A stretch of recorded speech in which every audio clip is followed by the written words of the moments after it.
they counted their wealth. They used to count their wealth in the number of slaves that they owned, that were taken from the African continent. For centuries, Africa has been portrayed as a dark continent, rich in resources, yet plagued by poverty. But what if I told you that the true story is one of the systemic exploitation and economic manipulation? As South Africa, and indeed as Africa, we are greatly encouraged by the Russian Federation's commitment to deepening collaboration with the nations of Africa. This is important as we chart a new course for economic development, growth and prosperity, and as we seek to achieve the attainment of the Sustainable Development Goals. As South Africa, we remember with deep gratitude how the support of the people and the government of the then Soviet Union supported our struggle for liberation, as well as the struggles of many other countries and nations on our African continent. Today, our bilateral relationship remains strong. We continue to collaborate in political, economic, social, defense, and security spheres. We work closely across multilateral platforms such as the United Nations, the G20, and as members of BRICS. Our participation in forums such as this one is guided by our quest to realize the African Union's Agenda 2063 vision of economic integration and inclusive socio-economic development. As you know, and as a member of BRICS yourselves, as the Russian Federation, South Africa will shortly be hosting the 15th BRICS Summit in Johannesburg.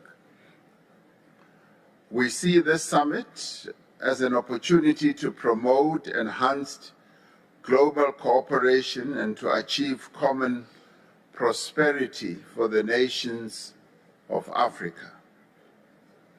The BRICS partners are significant investors in Africa.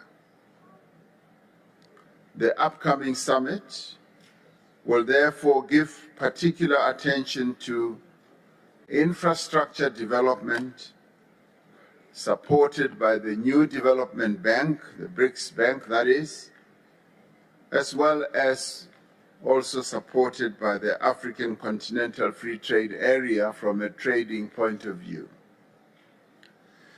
The African Continental Free Trade Area, once fully operational, will unlock the benefits of the continental market and generate mutually beneficial opportunities for both African and BRICS countries alike.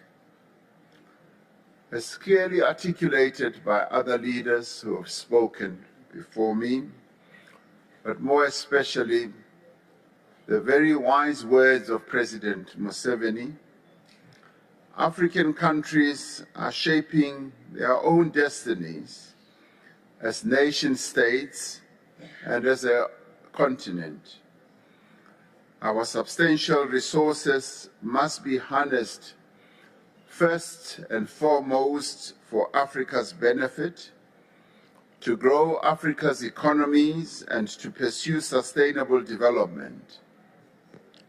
And as stated by others, we no longer want to be exporting ore, soil, and dusts and rocks from the minerals of our continent, but we want to be exporting finished products that have value.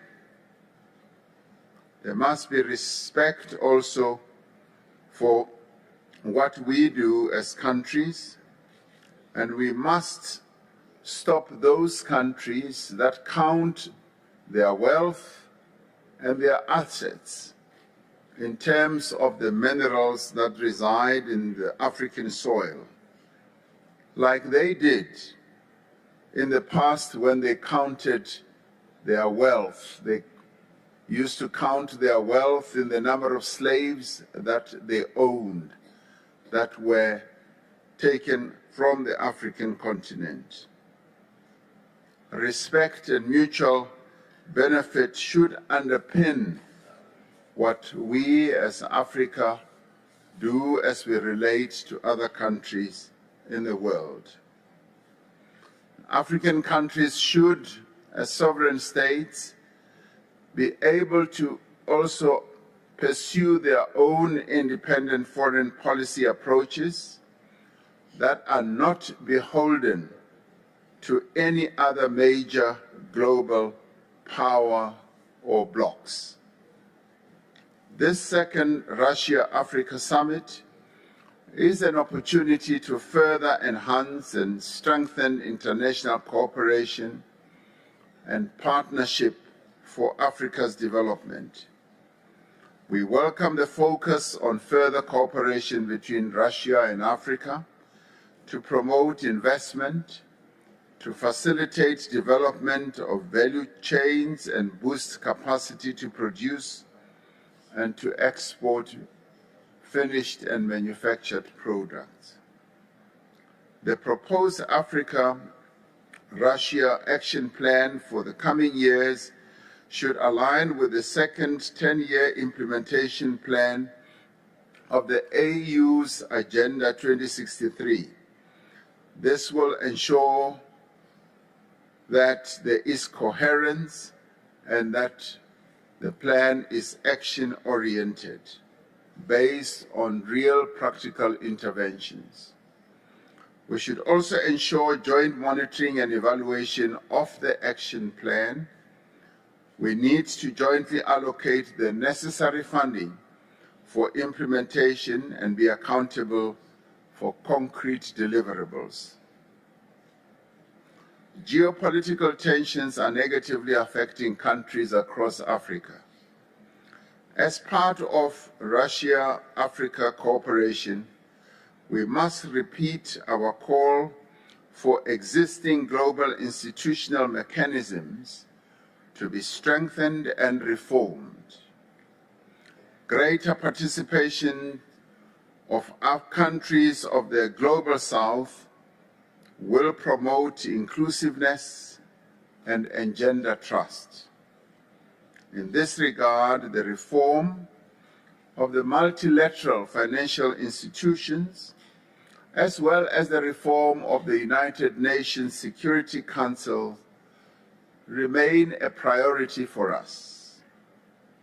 It is totally unfair, inequitable, and unacceptable that a continent that represents 1.3 billion people continues to be not represented on the UN Security Council.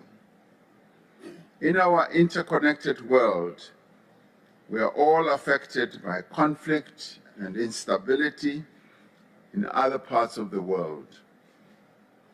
We have a responsibility as nations to work for peace, to support peace building, and to lend our every effort to bring an end to conflict and war wherever it occurs.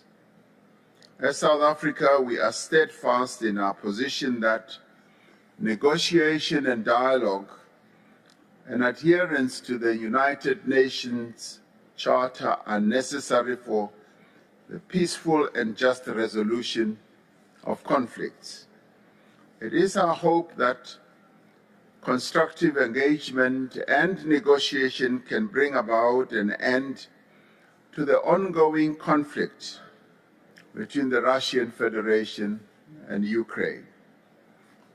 We want to thank you, President Putin, for receiving and listening to the African leaders who came to St. Petersburg on the 17th of June, led by the Chair of the African Union, His Excellency President Azali Asumani, where we discussed a number of issues that we believed could lead to a solution of the conflict.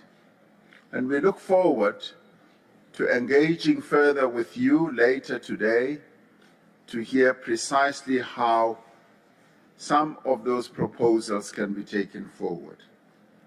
In conclusion, we look forward to the Russia-Africa Summit playing a key role in supporting our objectives of African integration, economic growth, peace, and prosperity. I thank you. The legacy of colonialism looms large over Africa, where centuries of exploitation have left deep scars. From the brutal extraction of natural resources to forced labor and displacement, the colonial era set the stage for the ongoing exploitation by Western powers. The economic relationship between Africa and the West is characterized by unequal terms of trade, where African nations are often forced to sell their raw materials at low prices, while Western corporations reap enormous profit. This exploitation continues today through unfair trade practices, debt traps, and neocolonial policies that benefit Western interests at the expense of African development. But how exactly does the exploitation manifest in the modern era? Multinational corporations, often with Western roots, exploit Africa's natural resources from minerals and oil to agricultural land. These corporations extract wealth from the continent while leaving little behind in terms of local development or job creation. It is time for African nations to assert their sovereignty and demand fair treatment from the West. We must challenge the system of exploitation that have held our continent back for too long. Thank you for watching. Do not forget to like, share, and subscribe. Until next time, cheers and have a good one.